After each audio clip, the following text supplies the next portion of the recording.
For decades, the death of the dinosaurs has felt like the ultimate cold case. Was it a comet? Climate change? Maybe some kind of slow poisoning? It's one of science's greatest mysteries for sure. But what if it wasn't just one of those things? What if it was all of them? A perfect, horrifying storm of catastrophes. Okay, let's dive in and piece together the full, terrifying story of the day the world changed forever. This old proverb, it just perfectly nails the scientific debate. For years, you had all these different theories, each one backed by some pretty compelling evidence. The impact theorists, they point to a global layer of iridium, an element that's super rare on Earth but really common in comets. Climate scientists show proof of these wild temperature swings. And the paleobotanists, they found evidence of widespread plant poisoning. Each group was holding just one piece of the puzzle. And here's the thing, the biggest mistake was thinking these theories were competing against each other. They're not. They are chapters in a single, horrifying story. Think of them like dominoes, where one falls and just triggers the next in this massive chain reaction of total ecosystem collapse. When you connect all the dots, you don't just see how the dinosaurs died, you see how their entire world was systematically and brutally dismantled. So let's start the clock at minute 0. This isn't some slow decline. We're talking about an immediate, violent assault on the planet. This first phase, it's all about brute force. It's the short-term, instant consequences that delivered a devastating opening blow. It all starts with a comet, 65 million years ago. As it comes screaming through the atmosphere, it shatters, basically turning into a shotgun blast aimed at the entire planet. This explains why we find that iridium layer and those little pulverized quartz fragments all over the globe. I mean, everywhere, from Denmark to New Zealand. The impacts are so powerful, they don't just dig craters, they send shockwaves through the very crust of the Earth, triggering every natural disaster you can possibly imagine, all at the same time. The immediate effects were, well, apocalyptic. The heat was so intense it ignited global firestorms. Now, what's really fascinating here is the oxygen. The Cretaceous atmosphere was incredibly oxygen-rich. That's part of what allowed dinosaurs to get so huge. But that high oxygen also turned the planet into a tinderbox. The fires burned hotter and faster than anything we can imagine, literally consuming the very air that the larger dinosaurs and the flying pterosaurs needed to breathe. At the same time, tsunamis taller than skyscrapers wiped coastlines clean, and Earth's magnetic shield flickered, letting in a deadly dose of cosmic radiation. Just a horrible cosmic coincidence. And here's a detail you almost never hear about. That comet, it wasn't just rock.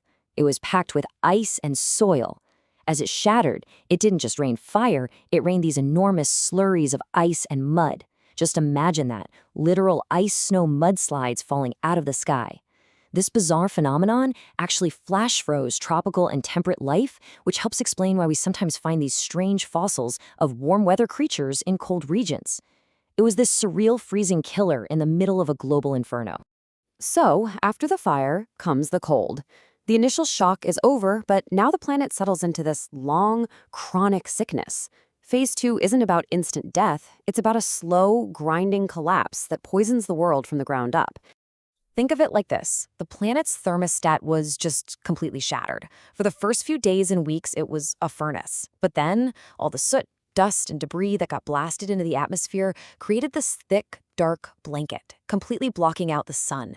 The world plunged from a fiery hellscape into a deep, dark freeze. Basically a nuclear winter that would last for years, maybe even decades. And with the cold came the acid. The superheated atmosphere created tons of nitrogen oxides. And when that mixed with water vapor, it formed this relentless, corrosive rain. This poisoned the soil, and maybe most critically, it acidified the oceans. It literally dissolved the shells of tiny organisms like coral, completely shattering the very foundation of the entire oceanic food chain. And on land, a similar, really insidious chain reaction was happening. To survive in the acid-soaked soil, the few plants that were left, hardy stuff like ferns, started absorbing way too many alkaline minerals. It was a clever survival trick for the plant, but it turned them into poison. The main food source left for any herbivores was now loaded with toxic alkaloids. It's a brilliant example of how one disaster directly triggered the next. So you see the cascade, right? First, the sun is gone, so photosynthesis just stops. The plants die off, the herbivores that don't freeze to death either starve or are slowly poisoned by the only food that's left, and once the herbivores are gone, well, the carnivores are next. The entire global food web, this intricate system built over millions of years, just unraveled in what was basically the blink of a geological eye. Okay, so for any dinosaurs that miraculously survived the impact, the fires, the cold, and the starvation, well, the world had one last set of challenges. This phase is the biological endgame, where very specific traits determined who would live and who was doomed to die. This comparison right here is absolutely crucial. You see, dinosaurs were biologically built for a stable world.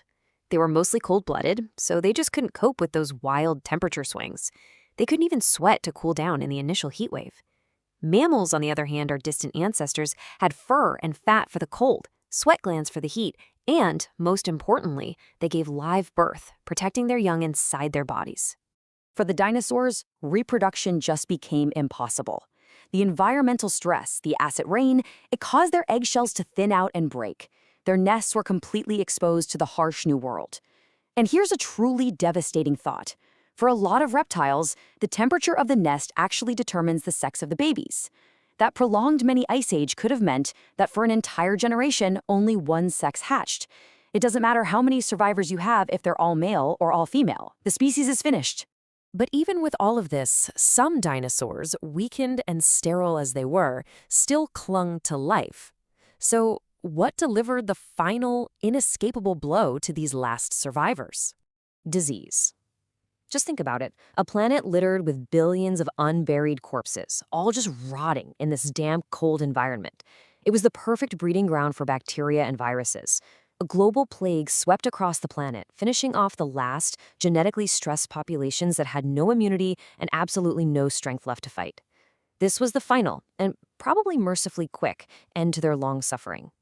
The Great Dying was finally over, and the silence that followed, it must have been just profound. But life, as they say, finds a way. The stage was now set for a whole new cast of characters to take over the world. And recovery? Oh, it was not quick. It took centuries, even millennia. After the dust finally settled, the massive amounts of CO2 that had been released by all those fires and volcanoes slowly started a greenhouse effect, warming the planet back up again.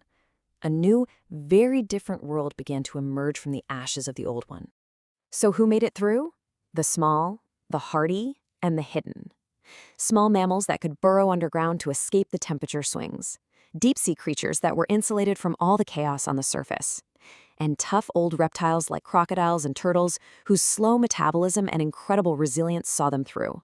With the giants gone, mammals seized their chance, diversifying to fill every single empty niche.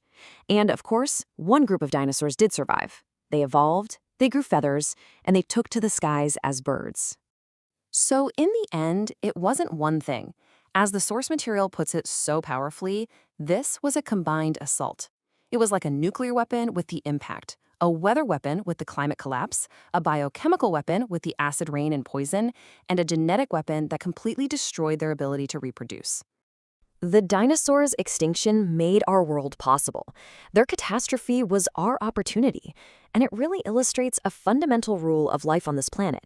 Total collapse for one group is often the dawn of a brand new age for another. It leaves you with a final, pretty sobering thought. If a similar great purge happened today, clearing the way for new life, who do you think the next inheritors of the Earth would be?